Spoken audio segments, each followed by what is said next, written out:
Question number 41, निम्नलिखित रचनाओं को उनके रचनाकारों के साथ सुमेलित कीजिए। सूची 1 और सूची 2। ए ऑप्शन है प्रबंध चिंतामणि श्रीधर रनवल छंद जैनाचार्य मेरुतुंग, जयचंद्र प्रकाश मधुकर कवि, जयमयंक जसचंद्रिका भटकेदार, और पांचवा ऑप्शन दे रखा है दामोदर। तो चलिए इनको सुमेलित कर देते हैं। तो प्रबंध चिंतामणि के प्रबंध किसका किया गया? मेरु का, मेरुतुंग। जैनाचार्य मेरुतुंग की रचनाएं। रनवल छंद श्रीधर रनवल, रन में मल्ल लड़ते हैं जो श्रेष्ठ हैं, श्री को धारण करने वाले हैं, ठीक है। जयचंद्र प्रकाश, जयचंद आए तो वो क्या है? भटकेदार की रचना है। और जय मयंक आए तो वो है मयंक से मधुकर। इस बात का ध्यान रखना, जयचंद है तो वो भटकेदार है, जयचंद भट्ट, और जय मयंक है तो मधुकर कवि है, ठीक है। तो चलिए देखते हैं कौन सा ऑप्शन हमारा ठीक हो जाएगा।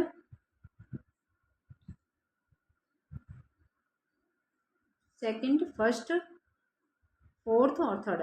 सेकंड, फर्स्ट, फोर्थ और थर्ड, ये हमारा ए ऑप्शन सही है, ठीक है।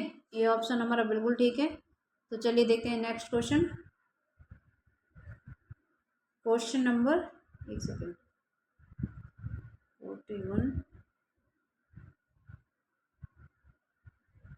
क्वेश्चन नंबर 42 है हमारा, पुरुष परीक्षा किस कवि की रचना है? ऑप्शन देखिए, ए ऑप्शन है ज्योतिरीश्वर ठाकुर, बी ऑप्शन है गोरखनाथ, सी ऑप्शन है विद्यापति, डी ऑप्शन है आचार्य देवसेन। तो पुरुष परीक्षा है हमारी विद्यापति जी की। विद्यापति मैथिली भाषा के कवि है। इनको अभिनव जयदेव, कवि कवि कंठाहार, कवि कुलशेखर, ठीक है, इन नामों से जाना जाता है। तो चलिए देखते हैं नेक्स्ट क्वेश्चन।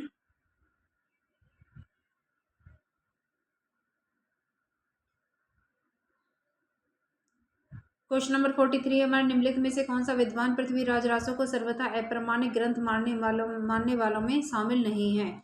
ऑप्शन देखिए, ए ऑप्शन है हमारा रामचंद्र शुक्ल, बी ऑप्शन है मोहनलाल विष्णुलाल पंड्या, सी ऑप्शन है गौरी शंकर हिरानंद ओझा, डी ऑप्शन है डॉक्टर वूलर।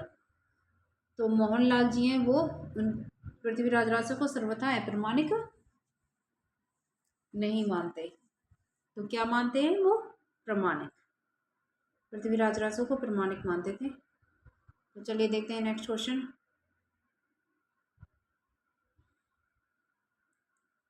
क्वेश्चन नंबर 44 है हमारा, मोरा जोबना नवेल भयो है गुलाल कैसे घर दीनी बकस मोरे माल।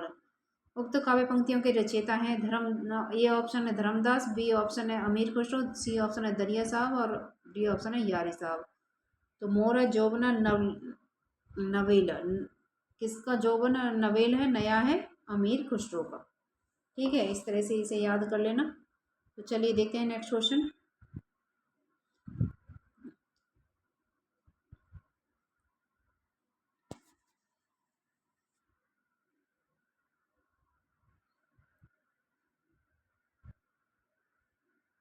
तो 44 तक हमारे क्वेश्चन हो चुके थे।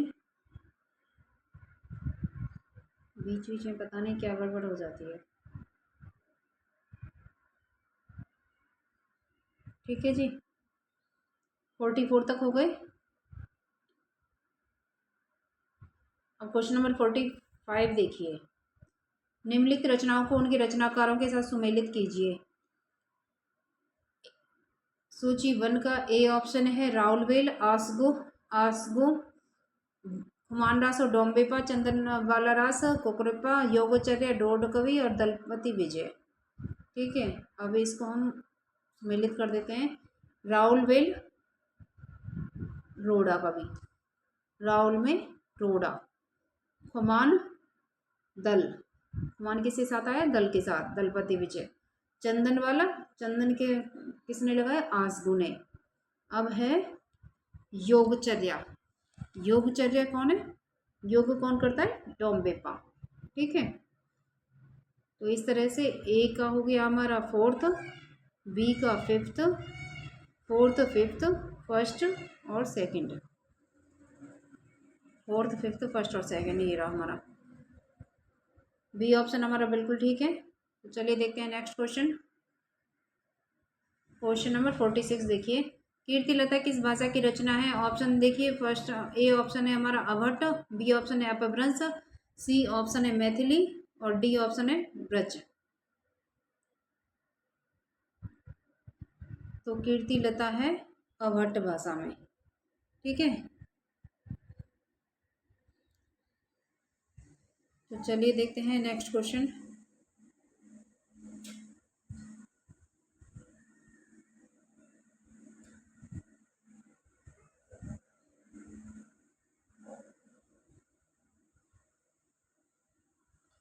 क्वेश्चन नंबर 47 है, आदिकाल में किस कवि ने अवध भाषा में रचना की? ऑप्शन देखिए, ए ऑप्शन है अमीर खुसरो, बी ऑप्शन है अब्दुल रहमान, सी ऑप्शन है कुतुबन, डी ऑप्शन है मंझन। तो किस कवि ने अवध भाषा में रचना की थी आदिकाल में? अब्दुल रहमान ने। तो इन्होंने, इनकी कौन सी रचना थी? संदेश रासक। ठीक है, तो यह किसी मुसलमान कवि द्वारा प्रथम काव्य ग्रंथ था। संदेश रासक क्या है? खंड काव्य है, जिसमें विक्रमपुर की एक योगिनी के विरह की कथा का वर्णन है।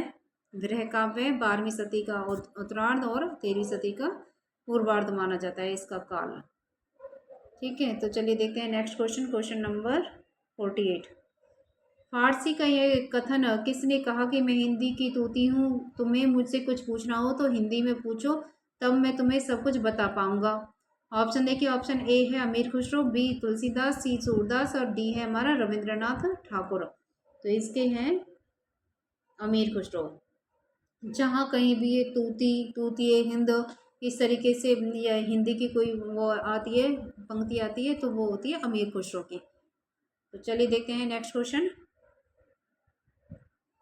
Question number 49। आदिकाल को अन्य किस नाम से जाना जाता है? ऑप्शन देखिए, ए ऑप्शन है वीरगाथा काल, बी ऑप्शन है आधुनिक काल, सी ऑप्शन है छायावादी काल और डी ऑप्शन है प्रगतिवादी काल। तो आदिकाल को किस नाम से जाना जाता है? वीरगाथा काल। ए ऑप्शन हमारा सही है। तो चलिए क्वेश्चन नंबर 50 देखते हैं। निम्नलिखित कवियों का सही कालक्रम बताइए। ऑप्शन देखिए, ए सरप्पा सोमप्रभु सूरी गोरखनाथ हेमचंद्र, बी ऑप्शन है गोरखनाथ सोमप्रभु सूरी सरप्पा हेमचंद्र, सी ऑप्शन है सरप्पा गोरखनाथ हेमचंद सोमप्रभु सूरी, डी ऑप्शन है सोमप्रभु सूरी गोरखनाथ सरप्पा और हेमचंद्र। तो इसका हमारा सी ऑप्शन सही है। सबसे पहले थे सरप्पा, इनका समय है 8वीं सदी। ठीक है, और गोरखनाथ का 9वीं सदी, हेमचंद्र का 10वीं सदी और सोमप्रभु का 11वीं सदी। तो सरहप्पा, गोरख, हेम, सोम, सी ऑप्शन सही है। तो चलिए देखते हैं नेक्स्ट क्वेश्चन, क्वेश्चन नंबर 51। आला किस ऋतु में गाया जाता है? तो आला, ऑप्शन देखिए, ए ऑप्शन है ग्रीष्म ऋतु, बी ऑप्शन है शरद ऋतु, सी ऑप्शन है वर्षा ऋतु और डी ऑप्शन है वसंत ऋतु। ये यूजीसी नेट में आया था जून 2008 में। नहीं, ये आया था क्वेश्चन नंबर 51 यूजीसी नेट दिसंबर 2005 में। तो आल्हा किस ऋतु में गाया जाता है? तो आला गाया जाता है वर्षा ऋतु में। ठीक है, जब बारिश का मौसम होता है तब आला गीत गाए जाते हैं। जैसे गाँवों में लड़कियां हैं जो वो झूला झूलती हैं सावन के महीने में, तब ये इस तरह के गीत गाए जाते थे। तो चलिए देखते हैं नेक्स्ट क्वेश्चन, क्वेश्चन नंबर 52। इन रचनाओं को उनके रचयिताओं के साथ सुमेलित कीजिए। सूची 1 और सूची 2। सूची 1 में खुमान रासो, चंद्रबरदाई, परमाल रासो, अब्दुल रहमान, बीसलदेव रासो, दलपति विजय, पृथ्वीराज रासो, नरपति नाला, जगनिक। तो खुमान रासो के कौन है? खुमान दल, दलपति विजय। परमाल रासो के पराया माल जग का, जगनिक। बीसलदेव 20 नर, नरपति नाला। पृथ्वी चंद, पृथ्वीराज, चंद्रबरदाई। तो ए का हो गया हमारा थर्ड, फोर्थ, नहीं थर्ड, फिफ्थ, फोर्थ और first. Third, fifth, first, fourth.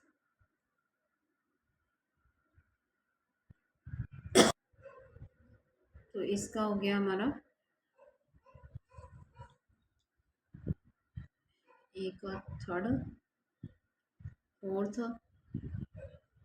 Fifth, fourth और फर्स्ट। ये ऑप्शन हमारा सही है। तो चलिए देखते हैं नेक्स्ट क्वेश्चन। Question number 53। किन रचनाकारों की भाषा को संध्या भाषा कहा गया है? ऑप्शन देखिए, ए ऑप्शन है बौद्ध सिद्ध, बी ऑप्शन है जैन मुनि, सी ऑप्शन है संत कवि और डी ऑप्शन है रासक परंपरा के कवि। तो संध्या भाषा कहा गया था बौद्ध सिद्ध की भाषा को। ए ऑप्शन हमारा सही है। तो चलिए देखते हैं नेक्स्ट क्वेश्चन।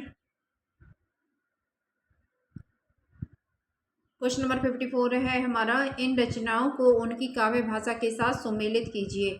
ऑप्शन देखिए, ए ऑप्शन है विजयपाल रासो हिंदवी, चर्या गीत, अपभ्रंश, कीर्तिलता संध्या भाषा, खुसरो की पहले मैथिली ब्रज भाषा। तो इसको हमें करना है सुमेलित। तो चलिए करते हैं। विजयपाल रासो की रचना भाषा थी अपभ्रंश, और चर्याई गीत ये सिद्धों की सिद्ध साहित्य में लिखा गया तो संध्या भाषा। कीर्तिलता की भाषा थी कीर्तिलता और कीर्ति पताका अवट भाषा में लिखी गई थी, लेकिन इसमें अवट भाषा नहीं दे रखी है, ठीक है। और खुसरो की पहेलियाँ लिखी गई थी हिंदी भाषा में, ठीक है। तो इसका हमारा तो कीर्तिलता की भाषा अवट या अपभ्रंश हम कह सकते हैं। तो चलिए देखते हैं कौन सा ऑप्शन हमारा सही है।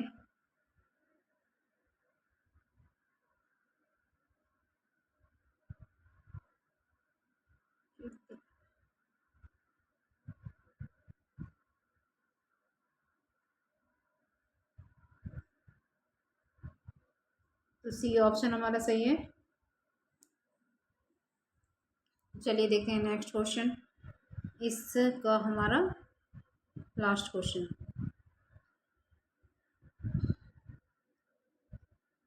अपभ्रंश के प्रथम महाकवि कौन थे? ऑप्शन देखिए, ए ऑप्शन है हमारा हेमचंद्र, बी ऑप्शन है स्वयंभू, सी ऑप्शन है रामचंद्र और डी ऑप्शन है हमारा सोमप्रभु सूरी। तो अपभ्रंश के प्रथम महाकवि थे स्वयंभू, ठीक है। स्वयंभू कौन सी सदी के थे? 8वीं सदी के थे, ठीक है। और इनको प्रथम हिंदी का प्रथम कवि किसने स्वीकार किया? राम कुमार वर्मा ने, राम स्वयं, ठीक है जी।